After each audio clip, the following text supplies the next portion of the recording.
Assalamualaikum warahmatullahi wabarakatuh. Selamat datang di pertemuan ke-10.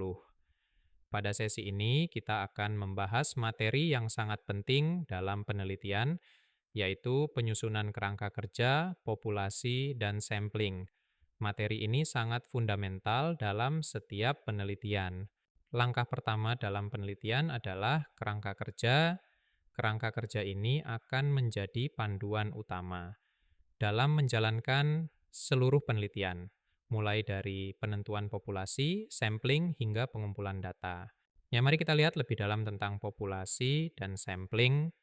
Populasi adalah kelompok besar yang menjadi fokus penelitian, sedangkan sampel adalah bagian kecil dari populasi yang kita pilih untuk dianalisis lebih lanjut. Sebagai contoh, dalam penelitian mengenai kepuasan pasien rawat jalan BPJS di RS Maboro, populasi kita adalah pasien rawat jalan BPJS yang ada di RS tersebut. Dan sampelnya adalah kelompok pasien dengan kategori BPJS kelas mandiri. Teknik simple random sampling digunakan untuk memilih sampel. Ada beberapa hal yang perlu kita bahas mengenai populasi dan sampel. Pertama, kita harus mengidentifikasi dan mendefinisikan batasan dari populasi atau subjek yang akan diteliti. Lalu, tentukan kriteria inklusi dan eksklusi, serta prosedur dan teknik pengambilan sampel. Selanjutnya, kita akan membahas tentang variabel penelitian. Dalam penelitian, kita harus menentukan variabel independen dan dependen yang akan diuji. Ini adalah komponen utama yang akan kita ukur dalam penelitian. Sebagai contoh, dalam penelitian tentang pengaruh pengetahuan perawat terhadap kelengkapan berkas rekam medis, variabel independennya adalah pengetahuan perawat, sementara variabel dependennya adalah kelengkapan rekam medis. Setelah variabel ditentukan, kita harus membuat definisi operasional untuk setiap variabel. Definisi operasional akan membantu kita memahami cara mengukur dan mengidentifikasi indikator dari setiap variabel. Dalam pengumpulan data, ada beberapa hal yang perlu dipertimbangkan, seperti cara untuk mengumpulkan data, teknik perizinan, serta apa yang harus dilakukan jika terjadi kesulitan dalam proses pengumpulan data. Jenis data dalam penelitian dapat dibagi menjadi dua jenis utama, yaitu data primer dan data sekunder. Data primer adalah data yang dikumpulkan langsung oleh peneliti, sedangkan data sekunder adalah data yang sudah tersedia dari sumber lain. Data juga dapat dibedakan berdasarkan sifatnya. Data kualitatif adalah data yang berbentuk kata-kata atau deskripsi, sementara data kuantitatif adalah data yang berbentuk angka dan bisa dianalisis menggunakan statistik.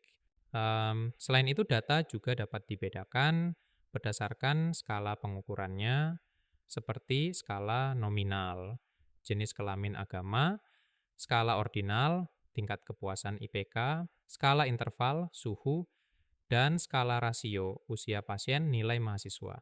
Dalam pengumpulan data, ada berbagai teknik yang dapat digunakan. Untuk data kuantitatif, kita dapat menggunakan teknik seperti wawancara, kuesioner, dan observasi. Sementara untuk data kualitatif, kita bisa menggunakan wawancara mendalam, observasi, dan telaah dokumen. Setelah data dikumpulkan, kita akan melakukan pengolahan data yang meliputi proses seperti editing, coding, scoring, dan tabulating. Pengolahan ini akan membantu menyusun data agar siap dianalisis. Pada tahap analisis data, kita akan menggunakan uji statistik yang sesuai dengan jenis data yang kita miliki. Penting untuk menentukan taraf signifikan serta pembacaan hasil uji statistik. Alat atau software yang digunakan juga sangat berpengaruh pada hasil analisis. Sebelum melakukan penelitian, kita harus mempertimbangkan etika penelitian. Hal-hal yang perlu diperhatikan adalah mendapatkan informed consent, menjaga anonimitas partisipan, serta menjaga kerahasiaan data. Sekarang kita akan membahas bagaimana AI dapat membantu dalam penyusunan dan analisis kerangka kerja penelitian. AI dapat membantu mengidentifikasi topik dan variabel yang relevan dengan cara yang lebih efisien dan cepat, serta membantu merumuskan hipotesis secara otomatis. Selain itu, AI juga dapat membantu dalam analisis populasi dan sampling. Dengan AI, kita bisa mengumpulkan data populasi dari berbagai platform digital dan menggunakan algoritma untuk memilih sampel yang representatif. Kesimpulannya, teman-teman, kita telah membahas tentang langkah-langkah utama dalam penelitian, dari penyusunan kerangka kerja, penentuan populasi dan sampel, hingga teknik sampling yang tepat. AI dapat mempercepat dan meningkatkan akurasi dalam setiap tahap penelitian. Untuk tugas, teman-teman diharapkan untuk menyusun bab 4 penelitian yang mencakup desain penelitian, pendekatan yang digunakan, waktu, dan tempat penelitian. Pastikan semua bagian ini tersusun dengan baik dan jelas. Terima kasih atas perhatian teman-teman semua dalam mengikuti materi video ini. Semoga penjelasan ini dapat membantu dalam mempersiapkan penelitian teman-teman. Sampai jumpa di sesi berikutnya. Wassalamualaikum warahmatullahi wabarakatuh.